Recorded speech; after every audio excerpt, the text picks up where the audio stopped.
Hello all வணக்கம். India south Africa test series ஆரம்பிச்சிருச்சு. Boxing டே test match பாக்ஸிங்கோட ஆரம்பிச்சிருக்கு. பீடா, நீங்க சொன்ன அந்த மேஜிக்கல் நம்பர் 317ன்னு நினைக்கிறேன். 232 இன்னொரு மேஜிக்கல் நம்பர் சொல்லியிருக்கீங்க. ஆனால் ரெண்டுக்கும் இப்படியா அப்படியான்னு தெரியாம நல்லா ஸ்டார்ட் பண்ணாங்க. அதுக்கப்புறம் ஒரு மாதிரி உழப்பிட்டாங்க. ராகுல் ஓரளவுக்கு சேஃப்டி கொண்டு வந்துட்டாரா இல்லையா நீங்க தான் சொல்லணும். Welcome to the show. உங்க இனிஷியல் தாட்ஸ் என்ன? அதாவது 317 அடிச்சா இந்தியாவும் சவுத் ஆப்பிரிக்காவும் சேர்ந்து ஆடினா கூட இந்தியாவை ஜெயிக்க முடியாது. அது 317. இதே 273 அடிச்சா இந்தியா ஜெயிச்சிருவாங்க. 70% சான்ஸ்.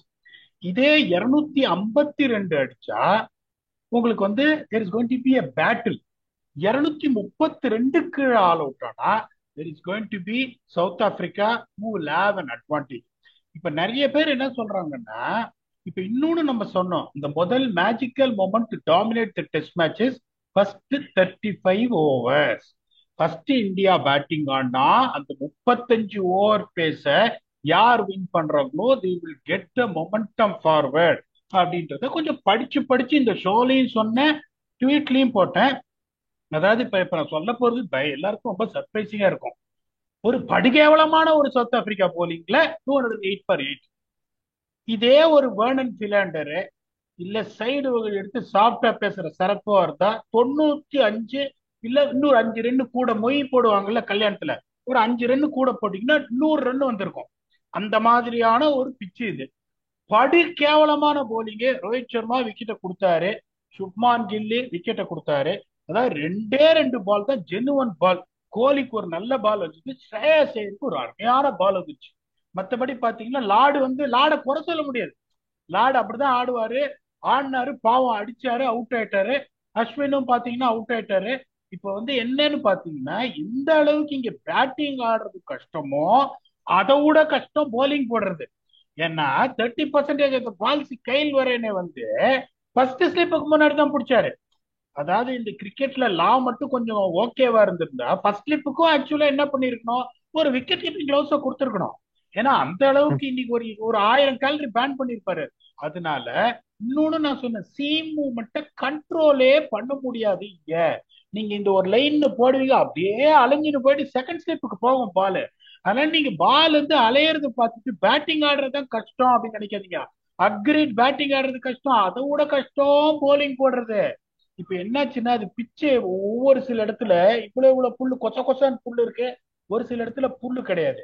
இதுக்கப்புறம் பாத்தீங்கன்னா கண்டினியூஸா மழை பெஞ்சதுனால கிரவுண்ட்ஸ்மேனால பிச்சை ப்ரிப்பேரே பண்ண முடியல. சாஃப்டா இருக்கு பிச்சு, பிச்சு சாஃப்டா இருக்குங்கும் போது என்ன ஆகும், அப்படியே ஸ்லோ ஸ்பாஞ்சி பவுன்ஸ் இருக்கும், ரப்புன்னு வராது வாண்டரஸ்ல வர்ற மாதிரி. அப்படிங்கும் போது போலிங் போடுறது மகா கஷ்டம். இப்ப இந்தியா வந்து இப்ப 208 for 8 இருக்காங்க. நாளைக்கு கேஎல் வந்து கொஞ்சம் பியூட்டிஃபுல்லா எடுத்துன்னு போயிட்டு ஒரு 270 கொண்டுட்டாருங்க, India will be in driver seat. ஆனால் என்ன பொறுத்த வரைக்கும் இந்த பிச்சில் Mukesh Kumar would have been unplayable. அவரை ஏன் விட்டாங்கன்னு எனக்கு தெரியல. அதே மாதிரி பாத்தீங்கன்னா இப்ப ஷார்தூல் எப்படின்னா கொஞ்சம் ரன் போவாரு, but is man with golden ஆம். பிரசித் கிருஷ்ணா வந்துட்டு இந்த லென்த்துக்கு அட்ஜஸ்ட் பண்ணுவாரா தெரியாது. உங்களுக்கு இருக்கிற துருப்புச்சீட்டு அப்படின்னு பாத்தீங்கன்னா ஜஸ்பிரீத் பும்ரா மட்டும்தான். சிராஜுக்கு விழணுங்கும் போது போலிங்கும் கஷ்டமா இருக்கும். நான் சொல்றேன், இந்த 270 வந்துட்டாங்கன்னா India will be in driver seat. 230 கீழே ஆல் அவுட் ஆயிட்டாங்கன்னா I firmly believe South Africa will have an edge. Okay, இப்போ திருப்பி செலெக்ஷன் கொஞ்சம் பேசிட்டு வருவோம். தெரியாது அப்படின்னு நீங்க சொல்லிட்டீங்க அப்படின்னாலே அது நடக்காது அப்படின்னு நிறைய வியூவர்ஸ் முடிவு பண்ணிட்டாங்க. அது ஒரு டேஞ்சரஸ் சைன். ஸ்பீடாக வந்து தெரியாது அப்படின்னு சொல்லிட்டாருனாலே அந்த விஷயம் சரியா வராது அப்படின்னு தான் ஒரு அர்த்தம்னு நான் நினைக்கிறேன். ஸோ பிரசீத், முகேஷ் நீங்க சொல்லிட்டீங்க. அன்பார்ச்சுனேட்லி ஜடேஜா பேக் ஸ்பாசம் சொன்னாங்க media reports. Ashwin back in the test squad. அதை எப்படி பாக்குறீங்க பீடா? அதாவது இப்ப எப்படின்னா spinner, I don't see them playing a role ஹியர்ன்றதுனால Ashwin as a spinner, Jadeja as a spinner might not have that much of significance. ஏன்னா இப்ப 5 நாளும் மழை வெதர் போர்காஸ்டிங்கும் போது பால் அழிஞ்சுட்டே இருக்கும் தான் இருக்கும். அப்படிங்கும் போது எந்த அளவுக்கு ஸ்பின் இம்பாக்ட் இருக்கும்னு தெரியாது. That is reason Keshav Maharaj ஆடல. அதனாலதான் நான் ஒரு முற்றுப்புள்ளியோட லாஸ்ட் டைம் சொன்னேன், கேஷவ் மகாராஜ் ஆடினா மல்டர் ஆடினா அப்படின்னு. இப்ப உங்களுக்கு ரபாதா ஃபிட் ஆயிட்டாரு. இந்த கொஸ்டின்ஸ் எல்லாம் ஏதாச்சும் போது it is the batting comparison between Jadeja and Ashwin. அப்படிங்கும் போது இப் Ashwin can just come up with 50+ score இந்த செகண்ட் இன்னிங்ஸ், அந்த லாஸ் வந்து பெருசா இருக்காது. இன்னொன்னு பாத்தீங்கன்னா இந்த பிச்சு இந்த கண்டிஷன்ஸ் தெரிஞ்சதுனால சொல்றேன், அஸ்வின் மாதிரி ஒரு போலரை நீங்க எப்படி யூஸ் பண்ணணும்னா, இது நிறைய பேருக்கு வந்து சர்ப்ரைசிங்கா இருக்கும் நான் சொல்றது. எப்படி வந்து அஸ்வினை நீங்க யூஸ் பண்ணணும்னா, you should rather bring him early on with new ball ஹார்டா இருக்கும் போது 11வது ஓவர், ஒரு 12வது ஓவர் அந்த மாதிரி அவரை கொண்டாந்துட்டு 3 கேச்சிங் பொசிஷன் வச்சுட்டு ஓவர் ஸ்பின் போட சொல்லணும். பவுன்ஸ் நிறைய இருக்கும் அப்படிங்கும் போது there is a good chance you can get him out caught at short leg, இல்லைன்னா லெக் ஸ்லிப், இந்த மாதிரி சான்ஸ் இருக்குமே ஒழிய அஸ்வின் மாதிரி ஒருத்தர் வந்துட்டு should always try and get them in early. That will always allow you to keep the 4 fast bowlers pressure. இப்ப நீங்க அஸ்வின் ஒரு 36வது ஓவருக்கு அப்புறம் பால் ஓல்ட் ஆன அப்புறம் ஒரு பார்ட்னர்ஷிப் செட் ஆன அப்புறம் கொண்டிருந்தீங்கன்னா எவ்வளவு எஃபெக்டிவா இருப்பேன்னு தெரியாது. இந்த பிக்சரை நான் எப்படி அஸ்வினை யூஸ் பண்ணுவேன்னா, ஒன் சேஞ்சா ஒரு 4 ஓவர் ட்ரை பண்ணி பார்ப்பேன். இது கேம்பிள் தான், ஒர்க் அவுட் ஆச்சுன்னா அந்த பிரேக் த்ரூ அவர் கொடுக்கறது இது carry over for the fast bowlers அப்படிங்கிறதுனால that is how I will use Ashwin. அவங்க அதை பண்ணுவாங்களா தெரியாது. அப்பெல்லாம் நடக்காது அப்படின்னு நாங்க புரிஞ்சுக்கிறோம். இன்னொரு பக்கம் நீங்க சொன்னீங்க பேட்டிங் அவ்வளவு கஷ்டமா பவுலிங் அவ்வளவு கஷ்டம்னு. காகிசோ ரபாடா சூப்பரா போட்டாரு 5 விக்கெட். அதை பத்தி என்ன நினைக்கிறீங்க? இது லைன் தான் ரொம்ப இம்பார்ட்டன்ட். எத்தனை பால் ககிசோ ரபாடா போட்டது ஃபர்ஸ்ட் ஸ்லிப்புக்கு முன்னாடி கைல் வெரைனை கலெக்ட் பண்ணாரு, இந்த யாண்ட்ரி பர்கர் போட்டது எத்தனை கலெக்ட் பண்ணாரு, மார்க்கோ யான்சன் போட்டது எத்தனை கலெக்ட் பண்ணாருன்னு பாத்தீங்கன்னா இந்த கிளாஸ் தெரிஞ்சிடும். Kagiso Rabada made the batsman play most of the times. So அப்ப பாத்தீங்கன்னா he beat the bat outside the edge, inside the edge of the bat அப்படிங்கும் போது he was always on the business. அதனாலதான் Kagiso Rabada was successful. வேற இந்த பர்கரா இருக்கட்டும், Marco யான்சனா இருக்கட்டும், ஜிரால் கூச்சியா இருக்கட்டும், நிறைய பால்ஸ் பாத்தீங்கன்னா ஃபர்ஸ்ட் ஸ்லிப்ல புடிச்சாரு கைல் வெரைனை.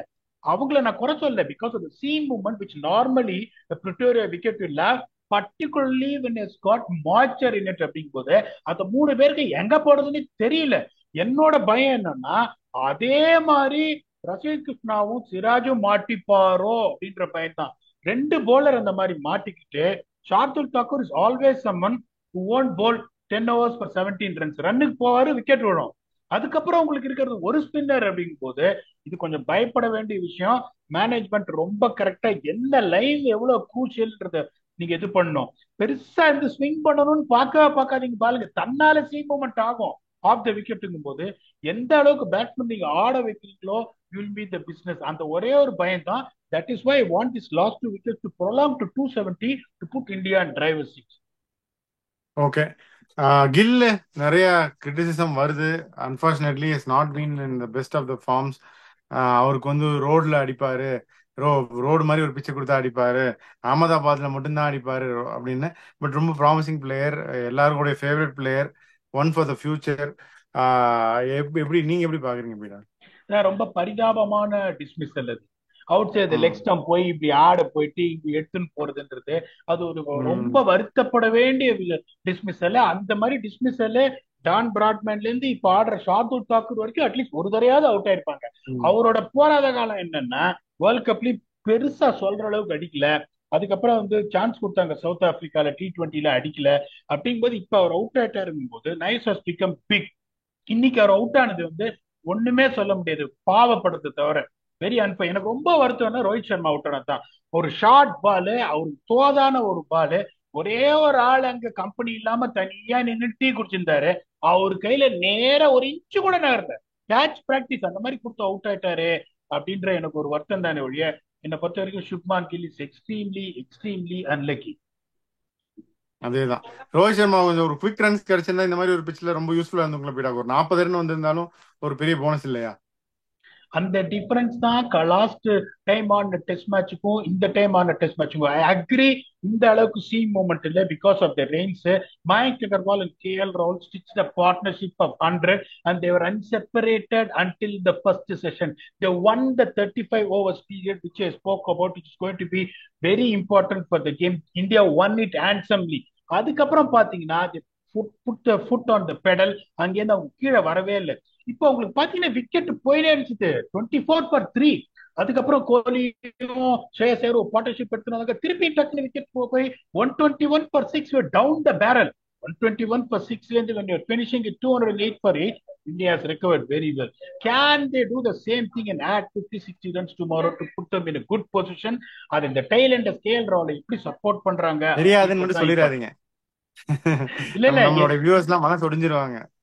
இல்ல நான் இப்பயும் சொல்றேன் 208ன்றது it is not a bad score. இப்ப இப்ப எல்லா வியூவர்ஸும் என்ன சொல்றாங்க, பிச்சை பார்த்துட்டு அங்க இங்கே அலையிறது. ஐ திங்க் 230 இஸ் எனப், ஐ திங்க் 250 இஸ் எனப். யோ நான் சொல்றதை கேளுங்க. பேட்டிங் எந்த அளவுக்கு சேலஞ்சிங்கோ அந்த அளவுக்கு போலிங் ஸ்விங்க கண்ட்ரோலே பண்ண முடியாது. உங்களை அறியாம பால் பட்டு அப்படியே வெளியில போகும். போலிங் போடுறதும் கஷ்டம், அதை புரிஞ்சுக்கோங்க. அதனால சும்மா பிச்சை பார்த்து அங்கேயும் இங்கேயும் போகுதுன்றதுனால 230 எனப் 240 எனப்னு சொல்லாதீங்க. You minimum need 270. You can scratch and get it to 317, which looks impossible from here, but you never know. KL ராகுல் 70ல இருக்காரு. இப்போ 140 நாட் அவுட் வந்தாருன்னா 317 வரதுக்கு சான்ஸ் இருக்கு. கிரிக்கெட்ல இம்பாசிபிள் எதுவுமே சொல்ல முடியாது. அப்படி 317 இந்தியா வந்துட்டாங்கன்னா எல்லாம் கடையை மூடிட்டு இந்தியா ஜெயிச்சிருவாங்க அப்படின்ட்டு. Even if India can get to 270, எல்லாம் கடையை மூடி இருக்க இந்தியா ஜெயிச்சிருவாங்க. Less than 230 it is going to be a struggle. Okay, இப்ப மழை பெஞ்சு நாளைக்கு எப்படி இருக்கும் கண்டிஷன்ஸ் அதை சொல்லுங்க. ஏன்னா நீங்க சொல்லிடுறீங்க 140ங்கிறது நம்ம கேட்க சந்தோஷமா இருக்கு.